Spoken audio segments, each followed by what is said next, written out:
12시 많은 참여 바랍니다. 자, 이어서 모닝 리포트 들어가 보겠습니다. 첫 번째는 의료 AI 종목이죠. 루닛이 되겠습니다. 이 투자를 통해 성장의 잠재력을 키운다라고 얘기를 하고 있는데요. 이 잠재력은 암 진단 솔루션으로 조금 더 귀결되는 모습입니다. 자회사를 통한 미국 진출에 대한 기대감이 있고요. 미국에 진출하면 일본과 뉴질랜드 이런 세 국가 사이에 이런 시너지까지도 볼 수 있다는 관점입니다. 두 번째는 현대백화점입니다. 자, 4분기가 쉽지 않았지만 올해 1분기는 안정적인 성장을 할 것이다라는 내용입니다. 신제품, 공급망 채널 다변화, 여기에 더해서 재고 소진과 우호적인 환율까지 다 봤었을 때 긍정적이고요. 주주 환율 5%가 예상되고 있는 밸류업 프로그램도 기대해보자는 관점입니다. 자, 마지막으로 LG이노텍입니다. 목표 주가 하향 조정됐는데요. 2025년은 피할 수 없는 보릿고개다라면서 필연성을 강조하고 있습니다. 신형 아이폰 외에도 3년 만에 이제 출시가 되는 저가형 라인업도 선보이게 되지만 경쟁이 심화되고 점유율도 축소되는 데다가 부품가 인하 압박 등의 악재들이 조금 더 호재를 눌렀다라는 평가를 내리고 있습니다. 관련된 내용들 알아보겠습니다. 정수지 캐스터 전해주시죠. 네, 오늘 아침 모닝 리포트입니다. 첫 번째로는 루닛에 대한 상상인 증권의 리포트 살펴보겠습니다.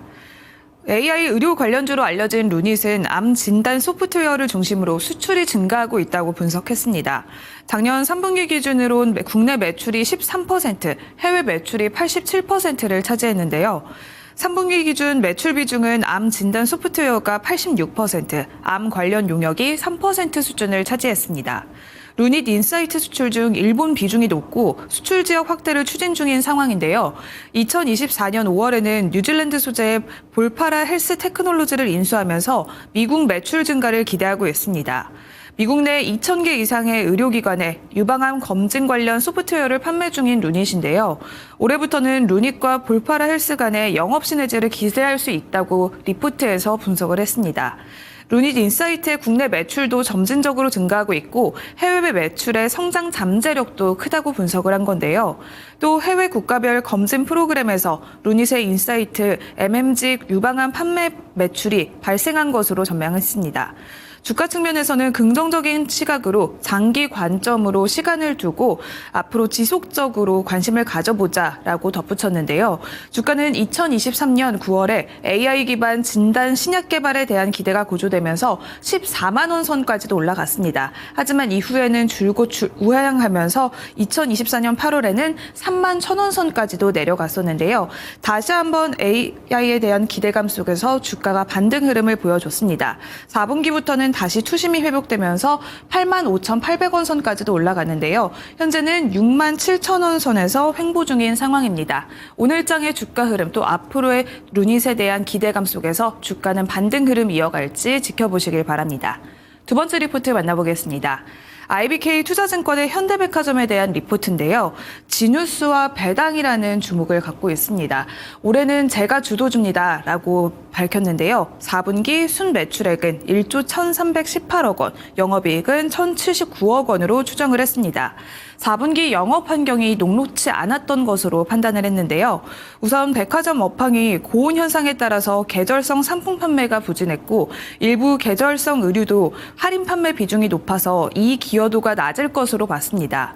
현대 DF 재고 물량 소진에 따라서 마진 하락 세 가지 이유를 꼽았는데요. 다만 백화점 업황 부진에도 불구하고 지누스의 연결 실적 개선에 따라서 이익 방어는 가능할 것으로 전망을 했습니다. 3분기 지누스 매출액은 2,729억 원, 영업이익은 119억 원을 달성했는데요. 당분간 백화점 업황 부진을 피할 수 없을 것으로 보이지만 지누스의 실적 개선에 따라서 안정적인 성장을 전망을 했습니다.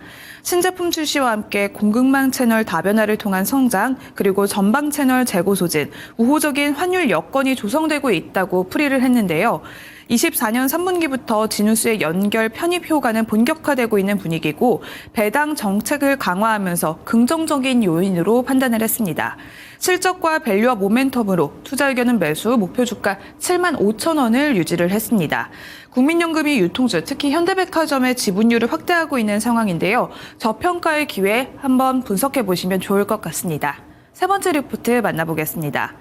한국투자증권의 LG이노텍 분석입니다. 2025년은 피할 수 없는 보릿고개라는 제목을 달았는데요. 4분기 추정 실적은 매출액이 6조 5,535억 원, 영업이익은 2,509억 원으로 영업이익이 컨센서스를 22.3% 하회할 것으로 전망했습니다. 카메라 모듈 경쟁이 심화되고 있고 모바일 패키지 업황 부진을 고려한 건데요. 그래도 4분기에 반전된 아이폰 16의 출하 추세는 불행 중 다행이라고 평가를 했습니다.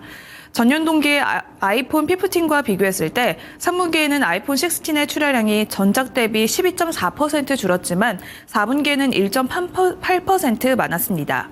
프로와 프로맥스의 출하 비중도 4분기에는 70.1%로 전분기보다 7.8%포인트 증가했는데요.